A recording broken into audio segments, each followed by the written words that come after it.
Greetings, y'all. Welcome to the 2 Cents Pod. This is Brand. What's going on, you guys? It's Armand. Glad to have you here.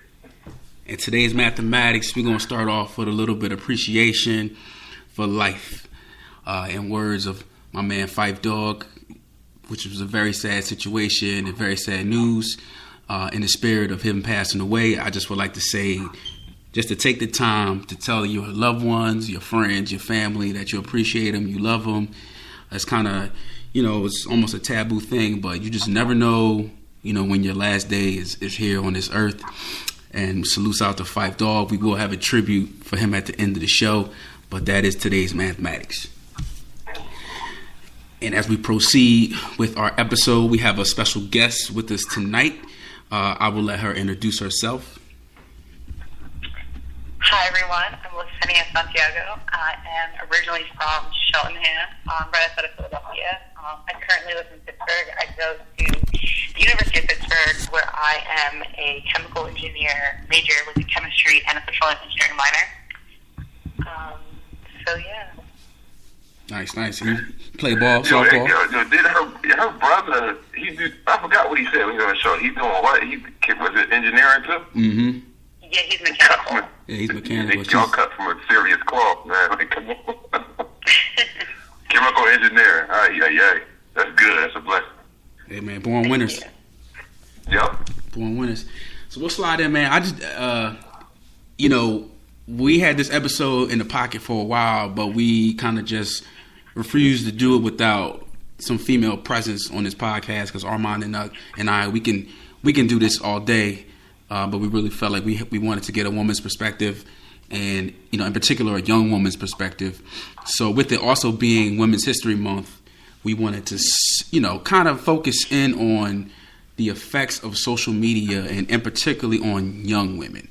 So I'll kind of just pose it out to everybody.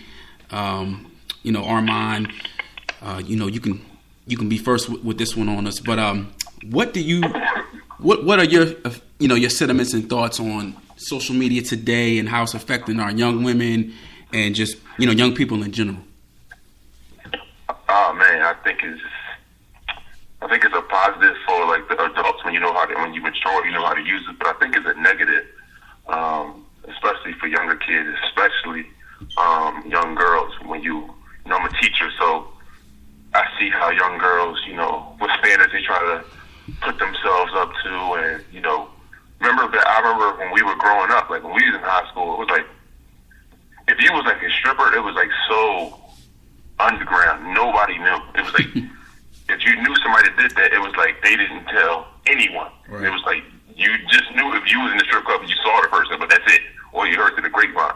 Right. Now it's like people post stuff about that stuff like is regular, and then you have guys gawking over it, and so imagine if you got that girl and you don't put that energy into that. Naturally, from a human perspective, you're like, okay, what? So I need to adjust my situation just to be, involved in that. I just think it's so much pressure on. Me gets your opinion on this, but because you're a female, but I don't see how people say it's not an influence on young women or women at all, because I think it's a huge influence on women.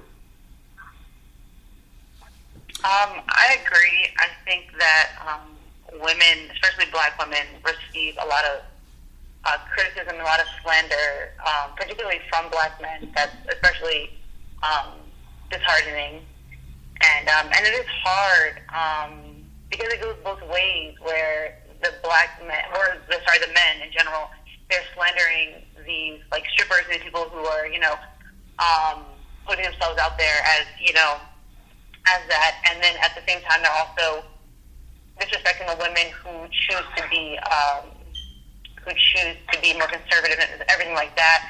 So it's like it's criticism on both ways, and it's like I'm certainly not doing anything to please them, but it's just like, okay, like I'm trying to be me, and like no matter what I do, you're disrespecting me and you're coming at me, so I just don't really know what to do or like how to react. But I know I think that I have pretty high self-confidence, but I know that a lot of girls can't take it, and it is sad to see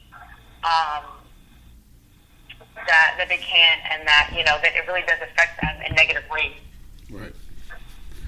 I think also too, adults have kind of the advantage because, you know, we're fully mentally developed, but for some of us, but like, you know, even for Lacinia, she's 22, so it's got to be hard for her. But even for, you know, we talking about these girls that are 12, 11, 13, where they're like they woke up in this state, like they were born in this state, so their navigation has to be crazy and super difficult.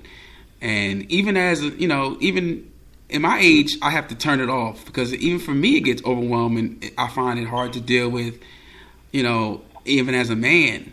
So, oh my God, I can't even imagine, you know, the pressure that's on women. And I know that, Brandon, you can even attest to this more, that I feel that, like, the younger generation is, like, starting to, like, act and, like, look older. Like, I know that when I was, like, 12, 13, 14, like, I actually looked my age. I looked probably younger than that. But these girls now are looking, like, older. They're acting older, and they're acting, like, more mature. And I think it's because of the influence of, like, these people who are very active on the social media, who they're getting, like, their influence from. I agree. I mean, totally. I mean, on my, you know, you're in the schools too, but these girls are out here looking like, you know, Beyonce, like right now, today, you know, like, and they're 15, 16, sometimes even younger. The thing about it, I always harken back to it being the breakdown in the family.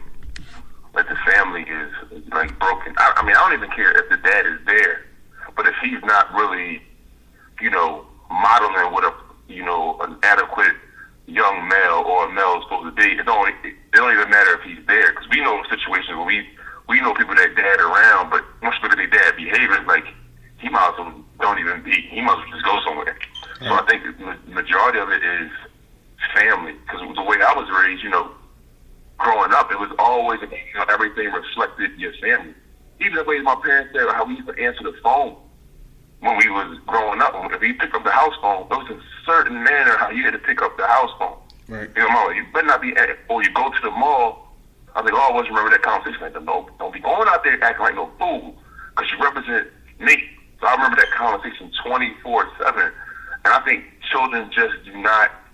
I don't think people are scared to embarrass themselves and their family name like it was when I was growing up. It was like, I'm going to embarrass my mom, so I gotta straighten up. You know what I mean? So right. I think that's the biggest key, is the breakdown of the family, and families are like constantly non-existent no more, where they have some type of structure or code of conduct.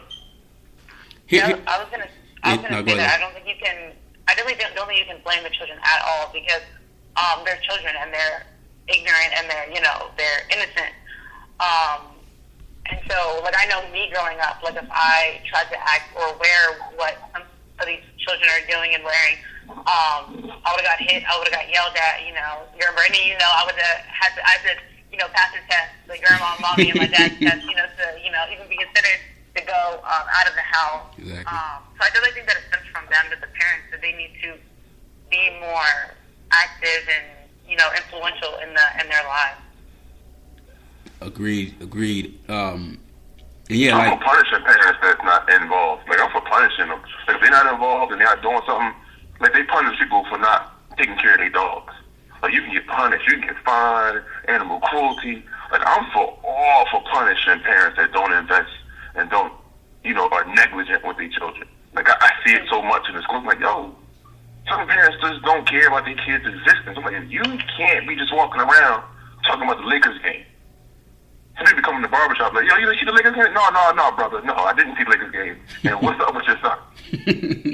From the Lakers. I don't care about the Lakers. I don't care about what LeBron. I don't care. I don't care who wrote the new album. What's up with your son or your daughter? And why she posting all that silliness on her page? That's the key. So I kind of walk in that light where people don't even, you know, Brandy, so how we move now. You know, sometimes people that we was around, they don't even really interact with us no more, because, like, there's really nothing to talk about with them. Mm-hmm. like it was 12 years ago. But right now, there's nothing to talk about to me. I mean, I can't talk to you because you bring no substance and you're not there where I'm at. So I just think that we got to set an example of what should be, adequate in society and what is acceptable. And it start with the homes, but it start with the schools too. I think the schools take on too much nonsense and don't address it. Well, man, I'll throw in there as well. To me, I think like the concept of social media, right? Like it's been around for a little bit, but this is kind of like the height of it.